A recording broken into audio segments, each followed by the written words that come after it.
Hey everybody, how's it going? It is Matt and it is Wild Wednesday. Yes, folks, it is already Happy Hump Day.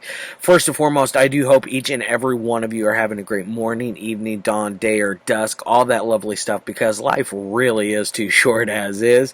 Please do like, share, and subscribe. I love seeing each and every one of you every Monday through Friday, permitting my schedule, and then of course holidays, which obviously I wasn't here yesterday. I had a very busy day shoveling snow and all that fun stuff because we got over a foot of snow yesterday. So it was a very, very busy day for me. And then also do me a huge favor and check out the information in the description box. You got your brief synopsis, your starring cast, runtime of the cut I am watching, director, MPAA rating, if there is one that exists, which, let's just face it, folks, most of the time there's not going to be one in the stuff that I review. And then I put some trivia in there if there's anything worthwhile of mentioning. And then, of course, I put a link in there for a trailer or a scene from the movie itself. It's pretty rare when I don't have one or the other, but it does happen once in a while. It just happened last week. I had a hard time finding a trailer for the AIDS murders. Yes, that one was a tough one. Either way, now that we got all that out of the way, let's move on to the movie of the day. This one came out all the way back in 1984, so it is none other than 37 years old now. It is Gwendoline, aka Perils of Gwendoline. Yes, this is the Severn Films release. Just to let you know, this is the single edition release. It has the standard issue press Blu-ray, and it does have the alternative artwork right there under the Perils of Gwendoline in the what is it? In the land of the Yik Yak. Yes, very, very interesting, fun movie. It's really stupid. I don't think Just Jaeckin was really sure what kind of a movie he was making. And yes, that is the director's name is Just Jaeckin. Because he was just joking. No, I'm kidding. Either way, this is a very interesting one. It's got a ton of special features as far as we go on here. It's got an audio commentary. It's got the alternative U.S. Release of Gwendoline under the name of Perils of Gwendoline. It is slightly different. I don't know what the runtime. I forgot to look at the runtime on that one and compare them. But either way, I watched the regular Gwendoline version just for that, just to let you know. I didn't go and watch anything crazy or special or anything different than what's on this release right here.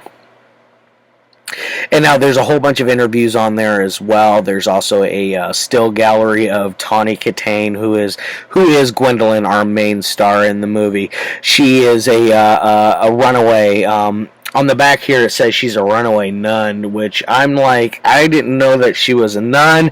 I know that this is based off of a comic strip from back in the day, under the Perils of Gwendoline, I believe is what it ran under. There's a special feature all about that on here as well. It's a very, very good release for this one. This is one that if you're into some strange like action, like crazy, I would say Indiana Jones ripoff with a little bit of Emmanuel sprinkled in there, sexual story of O.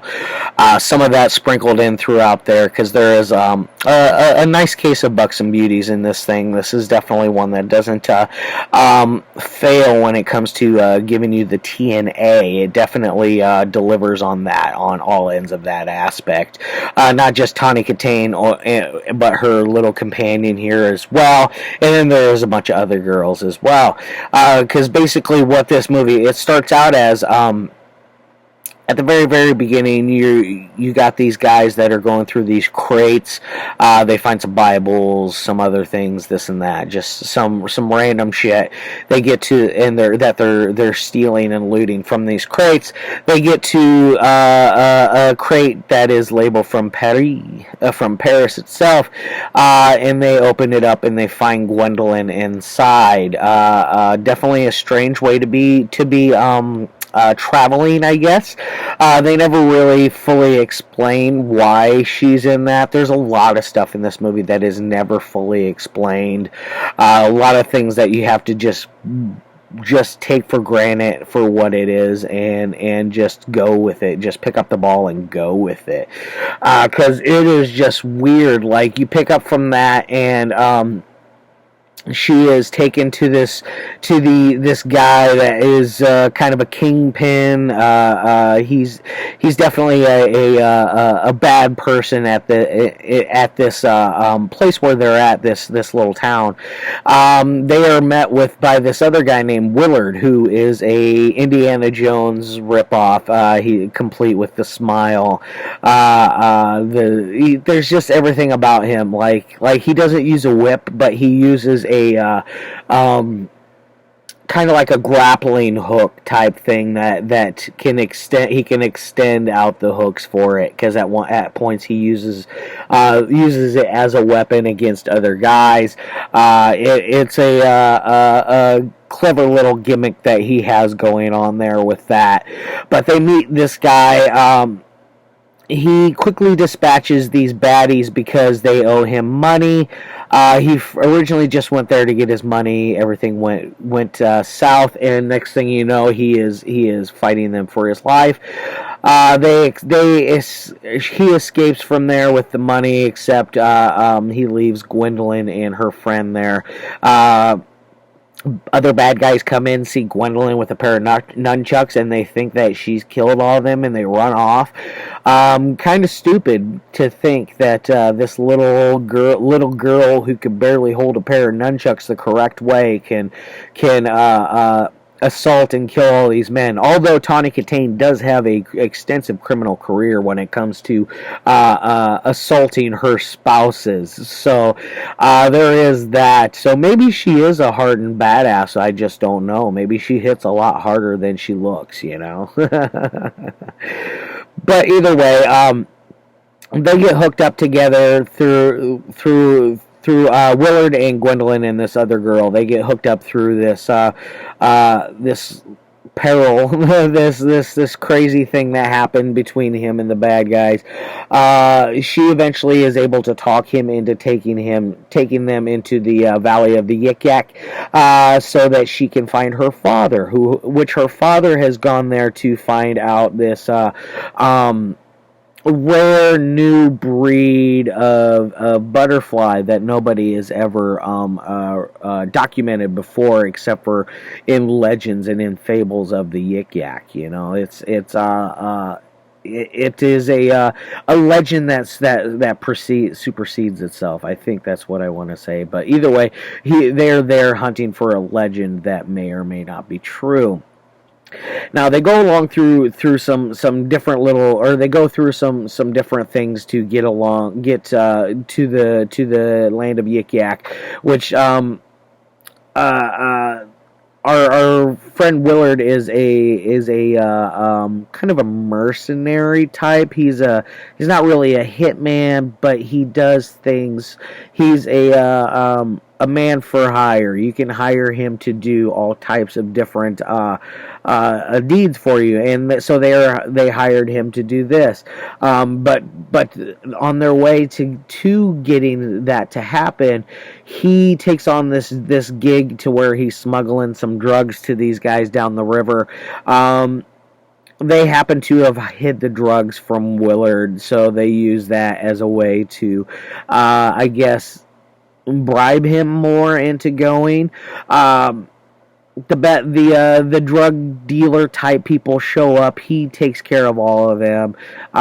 Burns down their boat. Blah blah blah blah blah. Really stupid scene. It made no sense because he makes them get down to their skivvies, and he fills up these bags with their clothes and other items to basically simulate that there's drugs in these bags, when in all actuality it's like, why don't you just tell me where the drugs are at?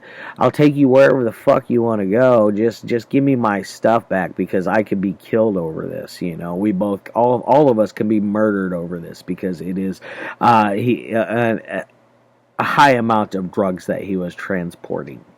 But either way, they get away from that. They're heading downriver, and they find out this guy that is friends with Willard, and on the way there, Tawney Kitaen is describing her father and what he always wears, and then just right after that happens, she sees this other man who is a tradesman. He buys and sells goods. You know, he's one of those kind of guys. He can find you things in the middle of the jungle. One of those kind of people. It might cost you some money, but either way, he can get it to you. But he is actually wearing the outfit and the hat, and all the way from the hat down to the pants and everything that the father was wearing. Which I'm like, why the hell did you steal dead clothes off of a dead man? For one, okay, the hat I can see, all right, but his pants, his shirt, his shoes, everything. The dude decided he was going to have a heyday and get a whole brand new spanking new outfit out of the ordeal. Kind of weird, but either way, he tells them that he saw the father at this other spot going down into the Yik Yak. I forget exactly what the name of this tribe is, but either way, they go down there. They are met by this tribe and taken captive, not hostage, taken captive. And there's this really awkward, weird scene where Willard and Gwendoline have kind of a sex scene, but without nudity or really caressing or touching each other. It was more like phone sex, because he's talking to her like, oh, just imagine me kissing your cheeks and your lips, and now the breath of my air is going across your neck, and things like that. Just really corny, like phone sex kind of stuff. You know, it's quite silly and very funny. Either way, it's a scene you'll never forget. Fast forward, they break out. They break out. They end up going down to this area where this tribe takes men to sacrifice them to the gods, to the wind gods, because when they certain times that there is this poisonous wind that goes through there, and it kills everybody in sight. So they sacrifice a man to appease the gods. So they end up going out through this area. They make it through the poisonous wind, gas, storm, whatever. It was really lame. This is when the movie takes a whole nother step into another direction, into a direction that I did not see coming.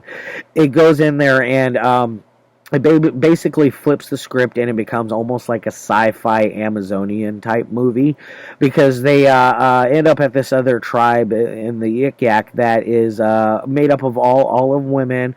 Most of them are nude. They're scantily clad, got strange haircuts on top of it, but they are running this machine inside of a volcano that is able to procure these diamonds from out of this legendary city that is long thought to be lost. So they are quickly taken captive again. Gwendoline is basically thought to be killed. She pretends to be one of the bad guys, one of the Amazonian women, essentially, and she's one of 4 women that have to fight over Willard and to be able to make love with him for the night. And after they make love, they have to kill him. You know, one of those ordeals. It's kind of a praying mantis type ordeal going on there. But either way, it's it is really wonky when it gets to that area. I'm not gonna lie. It's like 2 different directors came in and made 2 different movies, you know, if that makes sense. It just drops what it was doing, and it picks up and it goes in a completely different direction whatsoever. Yeah, it's weird. But either way, Gwendoline eventually wins. It wins the heart of Willard. They break out. There's a whole thing going on with this other guy named Darcy, who is a right hand man to the main leader of these Amazonian type women. She is a very interesting character, but Darcy is the man, the brains behind the machine that is procuring these diamonds. So he basically offers Gwendoline, like, hey, I will give you every diamond in the world if you just take me with you and give me your love. One of those kind of things. It's really weird and funny. Almost everything about this movie is weird and funny. There's nothing that I can say is normal. There's no such thing as normal in this movie. Now, as far as any kind of ratings would go on a 1 through 5 scale on the technical side, I'm going to probably say this thing gets a 2. The story makes no sense whatsoever. It jumbles all around in different directions that make no sense whatsoever. The acting is very bad. The only character in here I like is Willard, and even he gets annoying as fuck. Gwendoline's little sidekick, she's annoying. Like, every character in here is annoying at some point. So don't go into this one thinking you're going to get an all-out love fest of characters that you can enjoy seeing, because that's not what this is. This is a train wreck, in my opinion. It's very stupid. It doesn't really work with what it's trying to do, like this whole women in peril while having an Indiana Jones type background to it. It didn't work. It kind of fell flat. So as far as an entertainment side goes, it is pretty flat and boring there as well. I'm going to give it a 2 out of 5. This is like a 4 out of 10 kind of movie. It is a very, I was really hoping for more with this one. With the artwork that I saw for this, seeing Tawney Kitaen and her little sidekick in chains like that, I thought, oh, I'm going to get a nice little sleaze fest. At least I'll enjoy that. It becomes a sleaze fest, but it is not an enjoyable one. It's quite a dull, boring one. So I wouldn't really go out of your way to pick up Gwendoline, not unless you're a true blue collector of Severin films, or just a true blue collector of women in peril type Indiana Jones type action adventure dramedy type movies. Anyways, all right, guys, I'm going to get the hell out of here. I got some things to do. Tomorrow I got, I'm not 100% which one I got 2 movies lined up I got the movies for the next 2 days lined up. I'm just not sure which day I'm going to do which one. I think Friday. I think I got it set, but I'm not sure. All right, guys, love your faces, and as always,